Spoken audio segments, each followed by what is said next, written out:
राधे राधे। आशा करती हूँ कि आप सभी लोग खुश होंगे, स्वस्थ होंगे, मस्त होंगे। ओम नमो भगवते वासुदेवाय। आज मैं आप लोगों को सुनाने जा रही हूँ बृहस्पतिवार व्रत कथा। बृहस्पतिवार का दिन भगवान विष्णु को समर्पित होने के कारण इस दिन बृहस्पतिवार की कथा को अवश्य सुननी चाहिए। कहा जाता है कि यदि कोई बृहस्पति व्रत न भी करे तो भी कथा को अवश्य सुने। कथा सुनने से भी उसके सारी मनोकामनाओं की पूर्ति भगवान विष्णु करते हैं। इसलिए कथा अवश्य सुने और भोग स्वरूप भगवान विष्णु को गुड़ और चने का भोग अवश्य लगाएं। जिसके जन्म कुंडली में गुरु कमजोर होता है वह बृहस्पतिवार के व्रत उसे करना चाहिए, लेकिन यदि वह बृहस्पतिवार का व्रत नहीं कर सकता है तो कोई बात नहीं है। व्यक्ति को बृहस्पतिवार की कथा अवश्य सुननी चाहिए। हाथ में फूल और चावल ले लें। अब मैं आप लोगों को सुनाने जा रही हूँ बृहस्पतिवार की व्रत कथा। अथ श्री बृहस्पतिवार व्रत कथा। भारतवर्ष में एक प्रतापी और दानी राजा राज्य करता था। वह नित्य गरीबों और ब्राह्मणों की सहायता करता था। यह बात उसकी रानी को अच्छी नहीं लगती थी। वह न ही गरीबों को दान देती, न ही भगवान का पूजन करती थी और राजा को भी दान देने से मना किया करती थी। एक दिन राजा शिकार खेलने वन को गए हुए थे तो रानी महल में अकेले थी। उसी समय बृहस्पति देव साधु वेश में राजा के महल में भिक्षा लेने के लिए गए और भिक्षा मांगी। रानी ने भिक्षा देने से इनकार कर दिया और कहा, हे साधु महाराज, मैं तो दान पुण्य से तंग आ गई हूँ। मेरा पति सारा धन लुटाते रहते हैं। मेरी इच्छा है कि हमारा धन नष्ट हो जाए और फिर न रहेगा बांस न बजेगी बांसुरी। साधु ने कहा, हे देवी, तुम तो बड़ी विचित्र हो। धन संतान तो सभी चाहते हैं, पुत्र और लक्ष्मी तो पापी के घर भी होने चाहिए। यदि तुम्हारे पास अधिक है तो भूखों को भोजन दो, प्यासों के लिए प्याऊ बनवाओ, मुसाफिरों के लिए धर्मशाला खुलवाओ। जो निर्धन अपनी कुमारी कन्याओं का विवाह नहीं करा सकते हैं उनका विवाह करा दो। ऐसे और कई काम हैं जिनके करने से तुम्हारा यश लोक परलोक में फैलेगा। परंतु रानी पर उपदेश का कोई प्रभाव ना पड़ा। वह बोली, महाराज, आप मुझे कुछ न समझाएं। मैं ऐसा धन नहीं चाहती जो हर जगह बांटती फिरूं।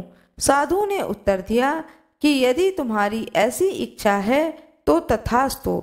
तुम ऐसा करना कि बृहस्पतिवार को घर लीपकर पीली मिट्टी से अपना सिर धोकर स्नान करना, भट्टी पर चढ़ाकर कपड़े धोना। ऐसा करने से आपका सारा धन नष्ट हो जाएगा। इतना कहकर वह साधु महाराज वहां से आलोप हो गए। साधु के अनुसार कही बातों को पूरा करते हुए रानी को केवल 3 बृहस्पतिवार ही बीते थे कि उसकी समस्त धन संपत्ति नष्ट हो गई। भोजन के लिए राजा का परिवार तरसने लगा। तब एक दिन राजा ने रानी से बोला कि हे रानी, तुम यहीं रहो, मैं दूसरे देश को जाता हूँ, क्योंकि यहाँ पर सभी लोग मुझे जानते हैं, इसलिए मैं कोई छोटा कार्य नहीं कर सकता। ऐसा कहकर राजा परदेश को चला गया। वहाँ वह जंगल में लकड़ी काट कर लाता, शहर में बेचता। इस तरह वह अपना जीवन व्यतीत करने लगा। इधर राजा के परदेश जाते ही रानी और दासी दुखी रहने लगी। एक बार जब रानी और दासी को 7 दिन तक बिना भोजन के रहना पड़ा तो रानी ने अपनी दासी से कहा, हे दासी, पास ही के नगर में मेरी बहन रहती है, वह बड़ी धनवान है, तो उसके पास जा और कुछ ले आ ताकि थोड़ी बहुत गुजर बसर हो जाए। दासी रानी की बहन के पास गई। उस दिन गुरुवार था। रानी की बहन उस समय बृहस्पतिवार की कथा को सुन रही थी। दासी ने रानी की बहन को अपनी रानी का संदेश दिया, लेकिन रानी की बड़ी बहन ने कोई उत्तर नहीं दिया। जब दासी को रानी की बहन से कोई उत्तर नहीं मिला तो वह बहुत दुखी हुई। उसे क्रोध भी आया। दासी ने वापस आकर रानी को सारी बात बता दी। सुनकर रानी ने अपने भाग्य को कोसा। उधर रानी की बहन ने सोचा कि मेरी बहन की दासी आई थी, परंतु मैंने उससे नहीं बोली, इससे वह बहुत दुखी हुई होगी। कथा सुनकर पूजन समाप्त करके वह अपनी बहन के घर आई और कहने लगी, हे बहन, मैं बृहस्पतिवार का व्रत कर रही थी। तुम्हारी दासी मेरे घर आई थी, परंतु जब तक कथा होती है तब तक न उठते हैं न ही बोलते हैं, इसलिए मैं नहीं बोली। कहो दासी, क्यों गई थी? रानी बोली, बहन, तुमसे क्या छुपाऊं, हमारे घर में खाने तक को अनाज नहीं था। ऐसा कहते कहते रानी की आंखें भर आईं। उसने दासी समेत पिछले 7 दिनों से भूखे रहने तक की बात अपनी बहन को विस्तार पूर्वक सुना दी। रानी की बहन बोली, देखो बहन, भगवान बृहस्पतिदेव सबकी मनोकामना को पूर्ण करते हैं। देखो, शायद तुम्हारे घर में अनाज रखा हो। पहले तो रानी को विश्वास नहीं हुआ, पर बहन के आग्रह करने पर उसने अपनी दासी को अंदर भेजा तो उसे सचमुच अनाज से भरा एक घड़ा मिला। यह देखकर दासी को बड़ी हैरानी हुई। दासी रानी से कहने लगी, हे रानी, जब हमको भोजन नहीं मिलता तो हम व्रत ही तो करते हैं, लेकिन क्यों ना इनसे व्रत और कथा की विधि पूछ ली जाए ताकि हम भी व्रत कर सकें। तब रानी ने अपने बहन से बृहस्पतिवार व्रत के बारे में पूछा। उनकी बहन ने बताया कि बृहस्पतिवार के व्रत में चने की दाल और मुनक्का से विष्णु भगवान का केले की जड़ में पूजन करें तथा दीपक जलाएं, व्रत कथा सुने और पीला भोजन ही करें, इससे बृहस्पतिदेव प्रसन्न होते हैं। व्रत और पूजन विधि बताकर रानी की बहन अपने घर को लौट आई। 7 दिन के बाद जब गुरुवार आया तो रानी और दासी ने व्रत रखा। घुड़साल में जाकर चना और गुड़ लेकर आई, फिर उससे केले की जड़ तथा भगवान विष्णु का पूजन किया। जब पीला भोजन कहाँ से आए, इस बात को सोचकर दोनों बहुत दुखी थीं। चूंकि उन्होंने व्रत रखा था, इसलिए बृहस्पति देव ने उनसे प्रसन्न थे, इसलिए वे एक साधारण व्यक्ति का रूप धारण कर 2 थालों में सुंदर पीला भोजन लेकर दासी को दे दिए। भोजन पाकर दासी अत्यंत प्रसन्न हुई और फिर रानी के साथ मिलकर भोजन ग्रहण किया। उसके बाद वे सभी गुरुवार को व्रत और पूजन करने लगीं। बृहस्पति भगवान की कृपा से उनके पास फिर से संपत्ति आ गई, परंतु रानी फिर भी पहले की तरह ही आलस्य करने लगी। तब दासी बोली, देखो रानी, तुम पहले भी इस प्रकार आलस्य करती थी, तुम्हें धन रखने में कष्ट होता था, इस कारण सभी धन नष्ट हो गया, और जब जब भगवान बृहस्पति की कृपा से धन मिला तो तुम फिर से आलस्य करती हो। रानी को समझाते हुए दासी कहती है कि बड़ी मुसीबतों के बाद हमने यह धन पाया है, इसलिए हमें दान पुण्य करना चाहिए, भूखे मनुष्यों को भोजन कराना चाहिए और धन को शुभ कार्यों में खर्च करना चाहिए, जिससे तुम्हारे कुल का यश बढ़ेगा, स्वर्ग की प्राप्ति होगी और पितर प्रसन्न होंगे। दासी की बात मानकर रानी अपना धन शुभ कार्यों में खर्च करने लगी, जिससे पूरे नगर में उसका यश फैलने लगा। बृहस्पतिवार व्रत कथा के बाद श्रद्धा के साथ आरती की जानी चाहिए। एक दिन राजा दुखी होकर जंगल में एक पेड़ के नीचे आसन जमाकर बैठ गया। वह अपनी दशा को याद करके व्याकुल होने लगा। बृहस्पतिवार का दिन था। एकाएक उसने देखा कि एक निर्जन वन में एक साधु प्रकट हुए। वह साधु वेश में स्वयं बृहस्पति देवता थे। लकड़हारे के सामने आकर बोले, हे लकड़हारे, इस सुनसान जंगल में तू चिंता मग्न क्यों बैठा है? लकड़हारे ने दोनों हाथ जोड़कर प्रणाम किया और उत्तर दिया कि महात्मा जी, आप सब कुछ जानते हैं, मैं क्या कहूँ। यह कह करके रोने लगा और साधु को अपनी आत्मकथा सुनाई। महात्मा जी ने कहा कि तुम्हारी स्त्री ने बृहस्पति के दिन बृहस्पति भगवान का निरादर किया, जिसके कारण वह रुष्ट होकर तुम्हारी यह दशा कर दी। अब तुम चिंता को दूर करके मेरे कहने पर चलो तो तुम्हारे सब कष्ट दूर हो जाएंगे और भगवान पहले से भी अधिक संपत्ति देंगे। तुम बृहस्पति के दिन कथा किया करो। 2 पैसे के चने मुनक्का लाकर प्रसाद बनाओ और शुद्ध जल से लोटे में शक्कर मिलाकर अमृत तैयार करो। कथा के पश्चात अपने सारे परिवार और सुनने वाले प्रेमियों में अमृत प्रसाद बांटकर आप भी ग्रहण करो। ऐसा करने से भगवान सब मनोकामनाएं पूरी करेंगे। साधु के ऐसे वचन सुनकर लकड़हारा बोला, हे प्रभु, मुझे लकड़ी बेचकर इतना पैसा नहीं मिलता है जिससे भोजन के उपरांत कुछ बचा सकूं। मैंने रात्रि में अपनी स्त्री को व्याकुल देखा है। मेरे पास कुछ भी नहीं है जिससे मैं उसकी खबर मंगा सकूं। साधु ने कहा, हे लकड़हारे, तुम किसी बात की चिंता मत करो।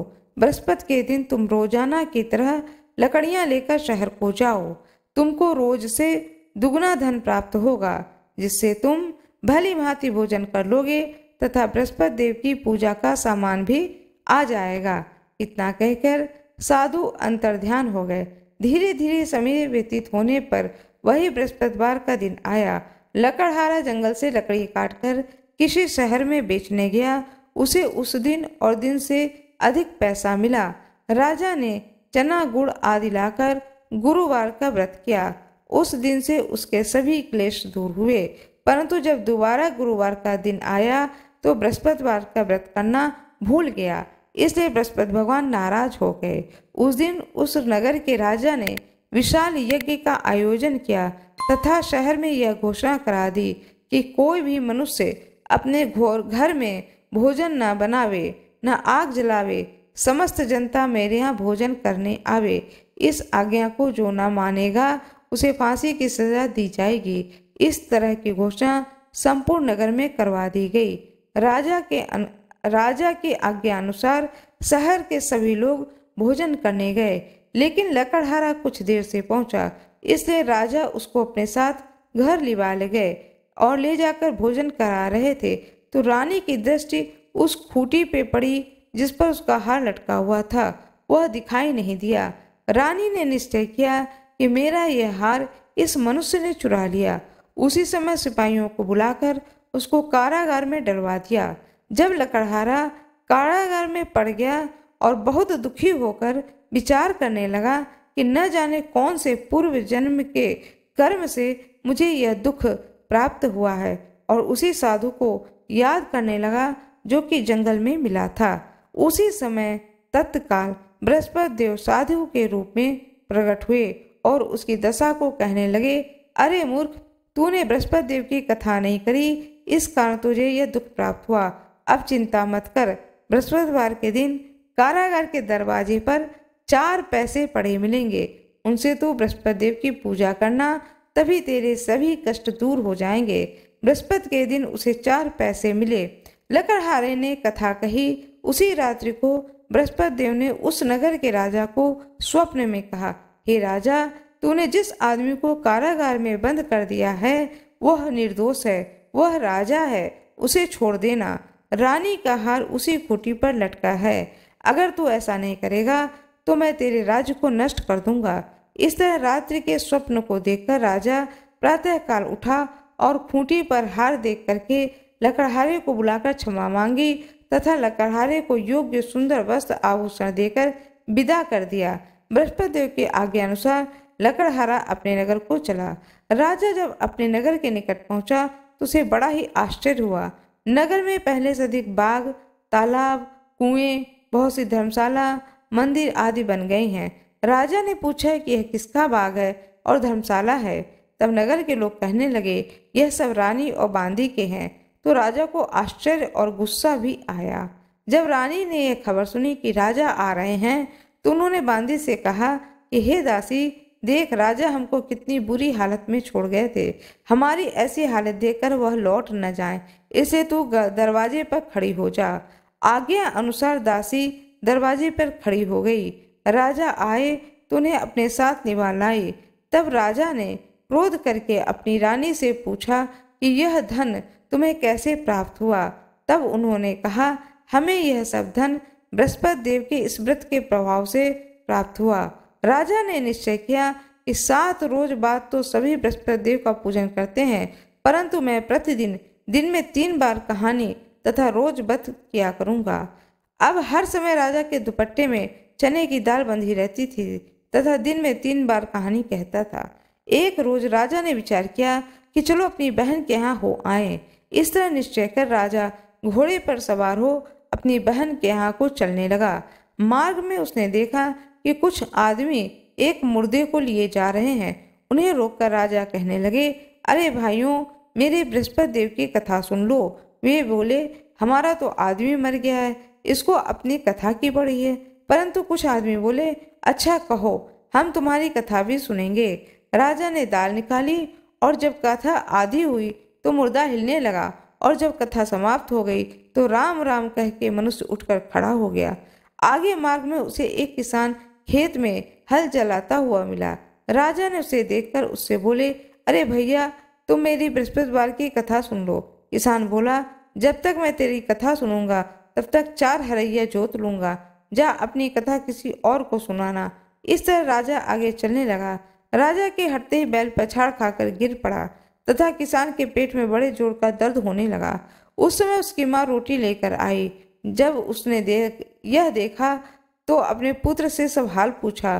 बेटे ने सभी हाल कह दिया तो बुढ़िया दौड़ी दौड़ी उस घुड़सवार के पास गई और उससे बोली, मैं तेरी कथा सुनूंगी, तू अपनी कथा मेरे खेत पर चलकर ही कहना। राजा ने बुढ़िया के खेत पर जाकर कथा कही, जिससे सुनते ही वह बैल उठ खड़ा हुआ और किसान के पेट का दर्द भी बंद हो गया। राजा अपनी बहन के घर पहुंचा। बहन ने भाई की खूब मेहमानी की। दूसरे रोज प्रातःकाल राजा जगा तो वह देखने लगा कि सब लोग भोजन कर रहे हैं।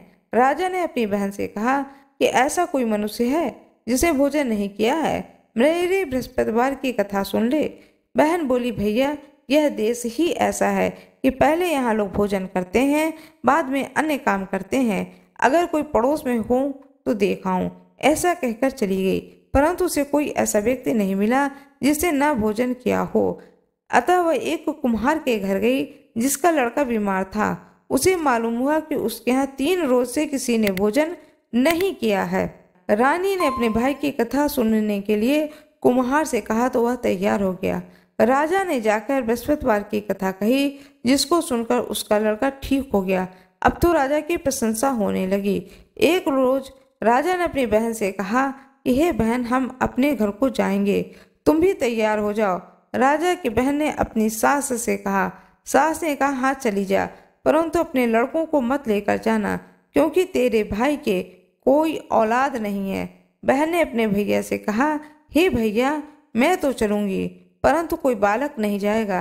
राजा बोला, जब कोई बालक ही नहीं चलेगा तब तुम ही क्या करोगी। बड़े दुखी मन से राजा अपने नगर को लौट आया।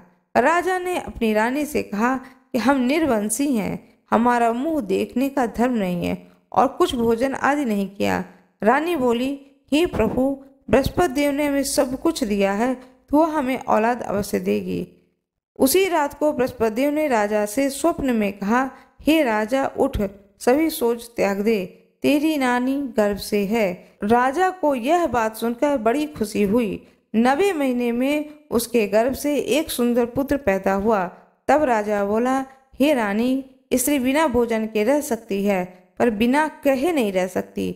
जब मेरी बहन आए तो तुम उससे कुछ कहना मत। रानी ने सुनकर हाँ कर दिया।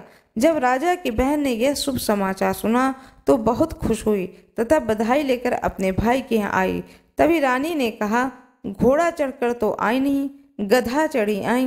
रानी की बहन बोली, भाभी, मैं इस प्रकार न कहती तो तुम्हें औलाद कैसे मिलती।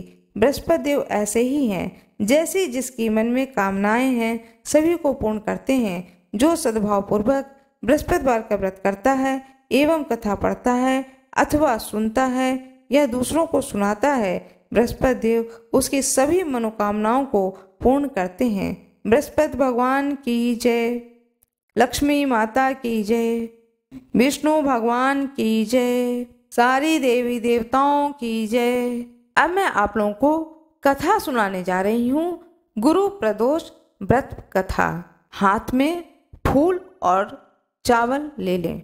श्री सूत जी के अनुसार शत्रु विनाशक भक्ति प्रिय व्रत में यह अति श्रेष्ठ है। एक बार की बात है, देवताओं के राजा इंद्र और वृतासुर नामक राक्षस की सेना में घनघोर युद्ध हुआ। देवताओं ने दैत्य सेना को पराजित कर नष्ट भ्रष्ट कर डाला। यह देख वृत्रासुर अत्यंत क्रोधित हो स्वयं युद्ध को उद्यत हुआ। आसुरी माया से उसने विकराल रूप धारण कर लिया। सभी देवता भयभीत हो गुरुदेव बृहस्पति की शरण में पहुँचे।